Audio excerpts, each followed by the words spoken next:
أعوذ بالله من الشيطان الرجيم. بسم الله الرحمن الرحيم.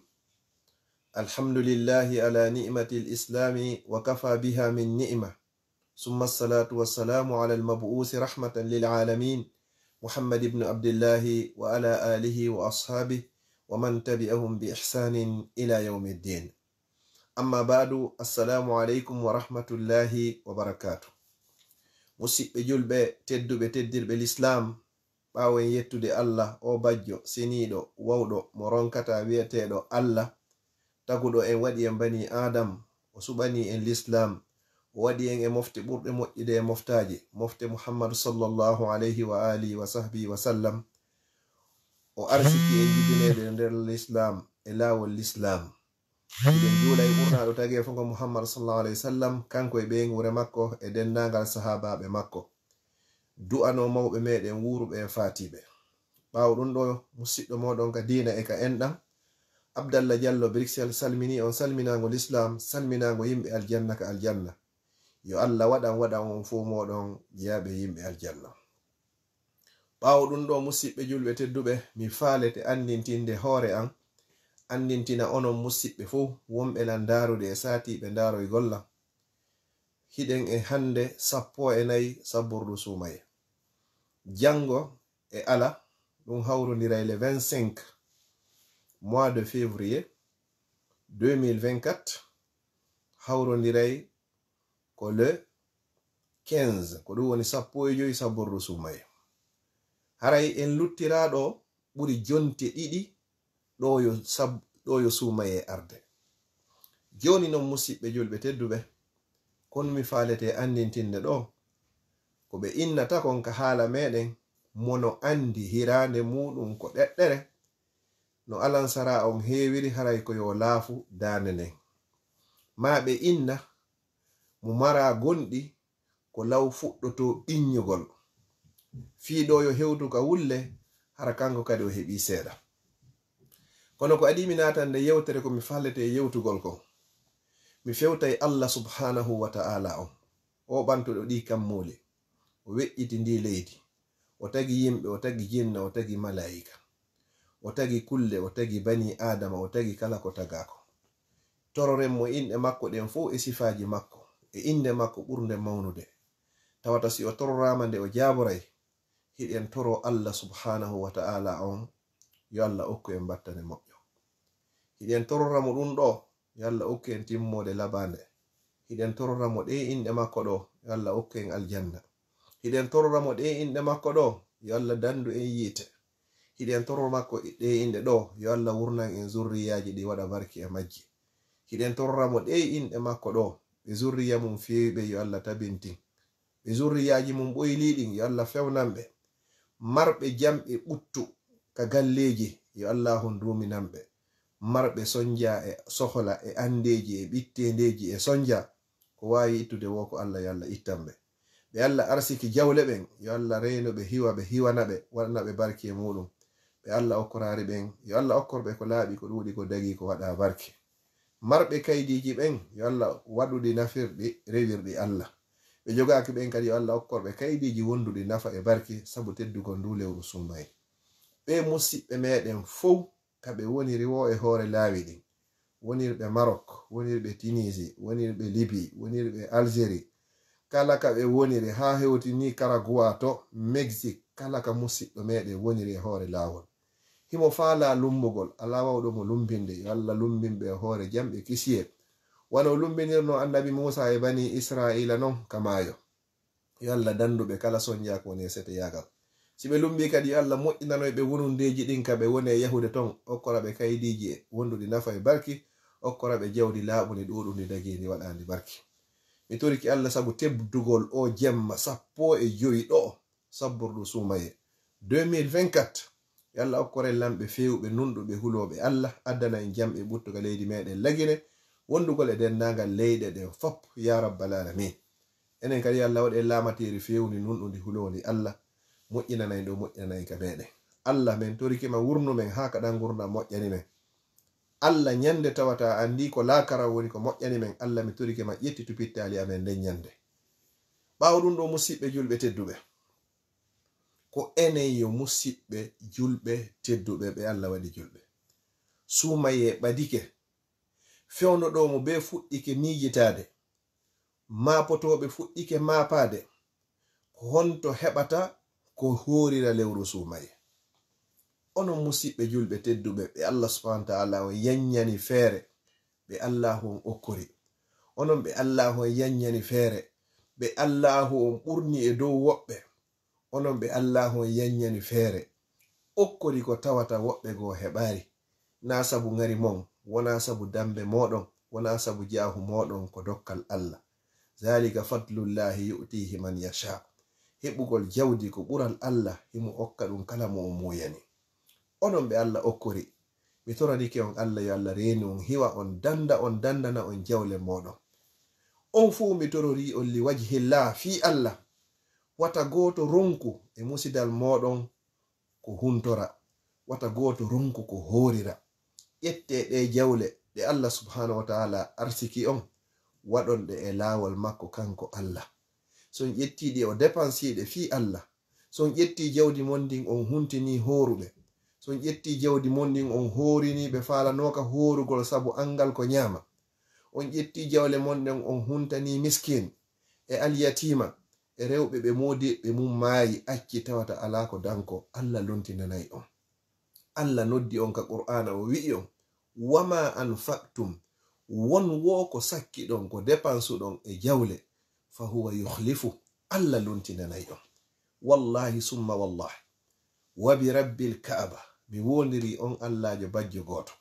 Sa ƴetti jawdi ma ndin a okkitirindi hara ko fi Allah, a ittani anuɗo ande Allah lontinayde. Sa okkori alyatima fi Allah, Allah lontinayde. Sa ittani tampere goɗɗo, Allah lontinante ko Allah inni. Wama anfaqtum, won wo e jawdi ko dépensu ɗon immorde e hunde min shay'in, ndi ɗuuɗi ndi fanɗi, fa huwa kanko Allah yukhlifu, o lontinanayi on ɓuri konko waɗu ɗon, ma yeru konko waɗu ɗon. ɓay pelleti hiɗen hooli Allah, ɓay pelleti hiɗen hooli Qur'an, ɓay pelleti hiɗen hooli nelaɗo sallallahu alaihi wasallam o wowlirta mbeleɗe. ƴetten ɗe jawle moɗen, ƴetten ɗe jawle meɗen ɗe Allahu on jonni en, o halfini en, ɓay pelleti ko kalifu o landitoyto en fi majje yawmal qiyama. Waɗen ɗe e fi laawol makko kanko Allah, ɗum ko laawol Islam. ƴetten ɗe jawle okkore miskin ɓe Allah. ƴetten ɗe jawle dépensenɗe fi e nder ndu lewru sumaye. Moƴƴere hun gotum waɗa kun e nder ndu lewru no fotawa moƴƴereji 90 ko waɗa hara hina e nder lewru sumaye. Musidɓe julɓe tedduɓe e luttira ɓuri jonte 2, kono pellet ko Allah on andi ko hombo e meɗen ɗe jonte 2 ɗo wawata tawde wawa horugol sumaye. Ɗum ko e juuɗe subhanahu wa ta'ala on woni. ɓay non o tawnima hikka, a anda so tawnoyde ko arata, eto ko taw ma kon gollira wasi tawi jango tawatama. Woodiɓe horiduno ɗen rowani, woodiɓe sabbordu sumaye tawno rowani, hara hikka ɓe woni e leypide maɓɓe, ɓe woni e nder kaburuji maɓɓe. Si nange yalti hiɓe nder ton, si ndiyan saaƴi hiɓe nder ton, haysi ɓe faala horugol ɓe horata, haysi ɓe faala juulugol ɓe juulata, haysi ɓe faala ittugol sadaka ɓe wawata ittugol sadaka. Fi honɗum laakara ko galle joddi ko alda e golle, amma aduna ɗo ko galle golle ko alda e joddi. Ɗo hiɗen gollude en hettari joddi nin tahon, amma non laakara en hettoya e joddi, sindi timmi awa, sindi timmoyari awa, kono hara en wawata golloygol. Joni non ɗo yo hewtanoy en ɗon, musidɓe julɓe tedduɓe, wakkiloɗen gollen ko ɓurɗen tañƴinade ha fellita, pelletu wawa yonanoyde en. Nelaɗo sallallahu alayhi wa alihi wa sahbihi wa sallam ɓe maki e hadisi maɓɓe selluɗo, ala hay e goto e meɗen sina o ninsoyay yawmal qiyama. Nyalande darngal wo fow ninsoyay. Ɗum ɗo mapini, ngalɗini, hulɓini sahabaɓe ɓen. E nelaɗo sallallahu alayhi wa sallam, ɓeɗen andi heferɓe ɓen ɓe ninsoyay ko fi honɗum hannoɓe wona julɓe. Ene menen wonɓe julɓe ɓen kadi ko honɗum ninsinoytamen yawmal qiyama.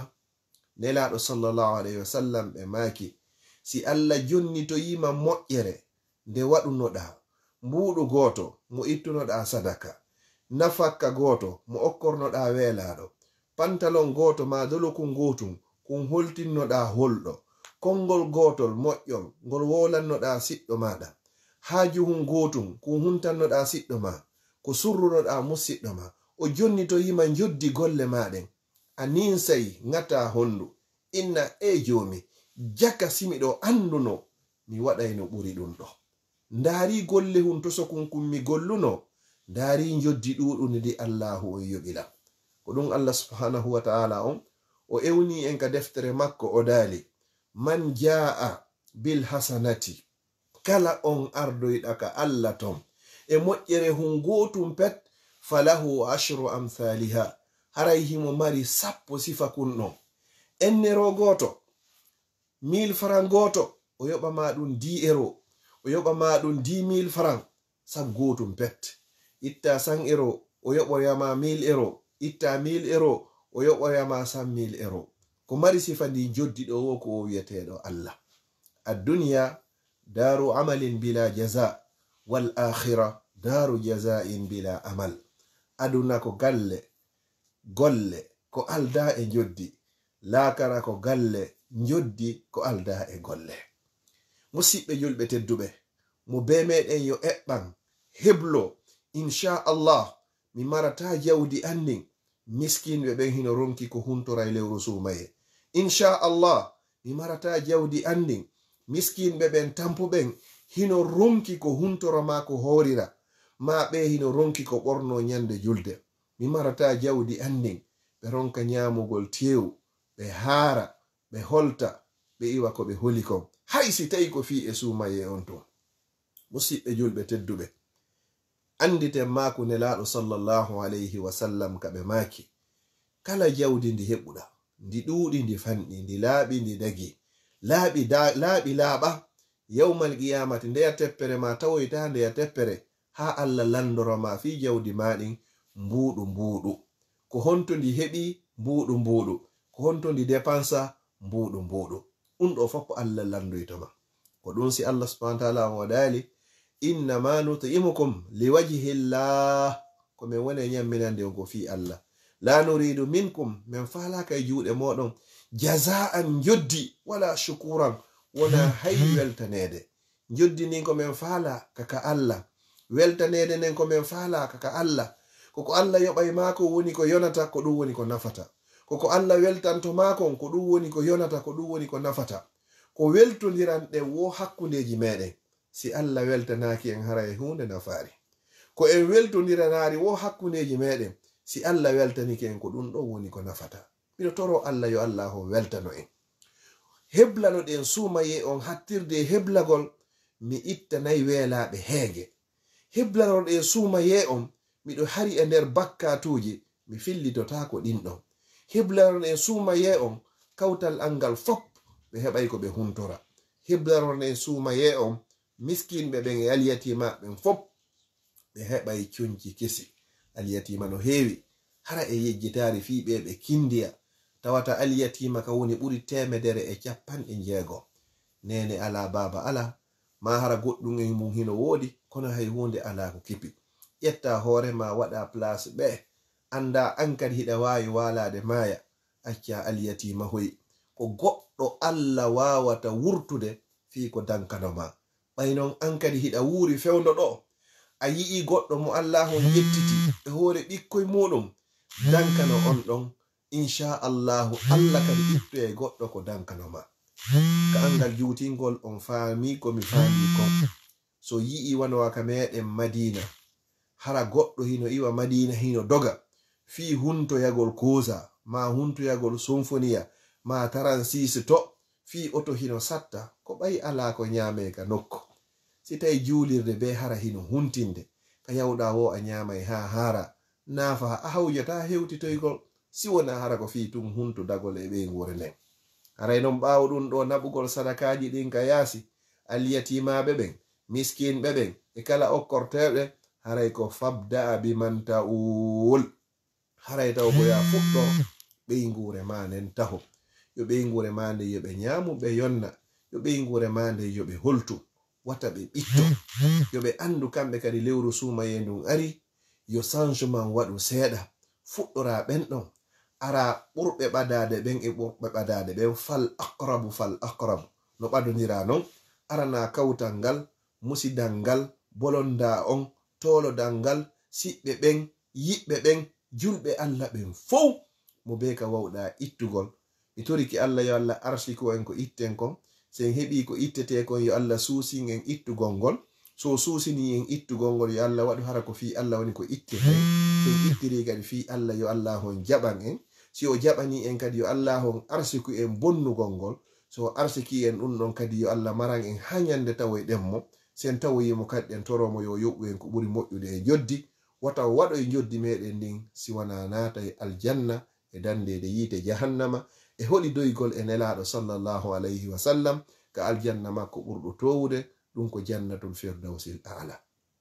Allah bajjo mi yiltito kadi fuɗɗornoɗon yo Allah ittan on andeji ko an yo Allah bajjo min torike ma surru men adna e lakara.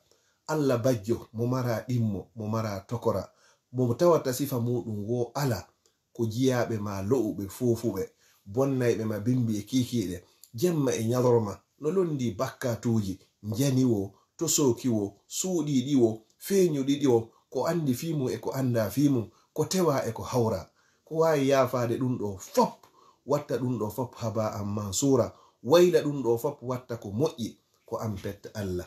Allah waɗan men ɗum ɗon bakkatuji amen. mi toriki Allah subhanahu wa ta'ala mi tororimo inɗe makko ɗen fuu kala yi'oyɗo nde yewtere ɗo o feƴƴiniri nde walli waji hilla fiyo goɗɗo wawo yi'oy nde nafitora nde mi toriki Allah no feƴƴiniri nde non yo Allah feƴƴiniroymo non e hoore sirate. kala yiwɗo nde yewtere ɗo o feƴƴiniroy nde fi Allah yo Allah hon tawnumo sumaye arsika mo horugol jaɓanamo kadi o tawnamo kadi e rinɗinaɓe ɓen e natugol yiite jahannama. kala feƴƴinoyɗo nde yewtere ɗo goɗɗo wawi nde nafitoroyde mi turiki subhanahu wa ta'ala o ko Allah woni dandowo yo Allah hon dandumo immorde bone kala mo huli okkoramo kala moƴƴere nde o faala adna e lakara. mi turiki Allah yo Allah waɗu hara ko fi Allah yewtirɗon, mi turiki Allah yo Allah waɗu on hara ko fi Allah woni ko jentorɗon, yo Allah waɗu on hara ko fi Allah woni ko feƴƴiniroyɗon. fama kana min tawfiqin fa min Allah wama kana min khata'in aw sahwin aw jahlin aw nisyan fa minni wa min ash-shaytan wallahu wa rasuluhu minhu bara wa a'udhu billahi an udhakkirakum wa ansa wa a'udhu billahi an akuna jisran ta'buruna bihi ila al-jannah wa uqzabu fi nar jahannam. yo toro Allah yo Allah tawnu en sumaye o arsika en wawgol horgol o hokka en feere e fiira o arsika en ko horirte kon sen hori kadi o jaɓanay o rinɗina en e natugol yiite jahannama o hokka en faaleji meɗin moƴƴan en adna e lakara o danda en kadi kala ko moƴƴana en adna e lakara o wurna en ko en julɓe o ƴettita en ko en gomɗinɓe yo wurnu en ha ka gurdam moƴƴani nyande tawata ko lakara yo ƴettito en nden nyande. wassalamu aleykum wa rahmatullahi wa barakatuh.